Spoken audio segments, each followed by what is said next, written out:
కేంద్ర మంత్రి బండి సంజయ్ సంచలన వ్యాఖ్యలు చేశారు. భక్తుల మనోభావాలు దెబ్బతీస్తే ఊరుకోమన్నారు.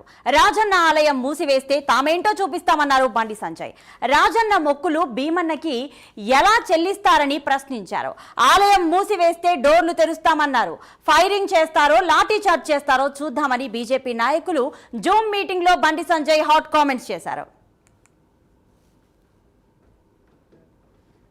అసలు ప్లాన్ ఏంది, మీ ఆలోచన ఏంది? ఇవాళ దేశంలో అనేక దేవాలయాలు అభివృద్ధి చేస్తున్నాం. ఇప్పుడు కాణిపాకం దేవాలయం కూడా అభివృద్ధి చేస్తున్నారు, కానీ ఎక్కడ మూసేలే. యాదాద్రి టెంపుల్లో కూడా ఆల్రెడీ వేదకాడ ప్రతిష్ట చేసి బాలరాముని ప్రతిష్ట చేసిన తర్వాత, బాలాలయం ప్రతిష్ట చేసిన తర్వాత అక్కడ దర్శనాలు ఇచ్చుకుంటూ పని నడిచింది. ఇక్కడ రాజన్న గురి కోసం వస్తే భీమన్న మొక్కు అంటే ఎట్లా మొక్కుతాం చెప్పండి మనం. ఇవాళ అనేక సెంటిమెంట్లు ఉంటాయి.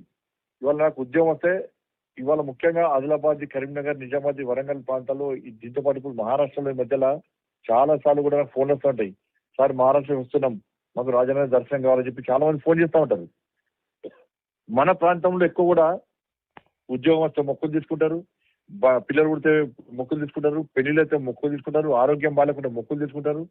ఇప్పుడు ఎట్లా మొక్కులు తీసుకున్నది? వాళ్ళ మొక్కులు తీసుకోవడానికి ఇవాళ ప్రజలు సెంటిమెంట్ దెబ్బతీయడం. వీళ్ళు కనీసము టెంపుల్ని ఎన్ని రోజులు మూసేస్తారు, ఎట్లా మూసేస్తారు, మీ ప్లాన్ ఏంది అని ప్రజలకు వివరించాల్సిన బాధ్యత అధికారుల మీద ఉంది, నాయకుల మీద ఉంది.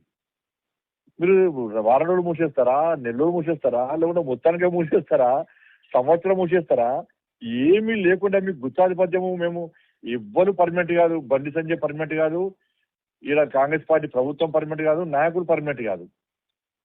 రాయలసీమ పర్మనెంట్, భక్తుల సెంటిమెంట్ పర్మనెంట్. కానీ భక్తుల సెంటిమెంట్ దెబ్బతీసే ప్రయత్నం చేస్తే ఎట్లా కూడా ఒకసారి ఆలోచించే వాళ్ళు.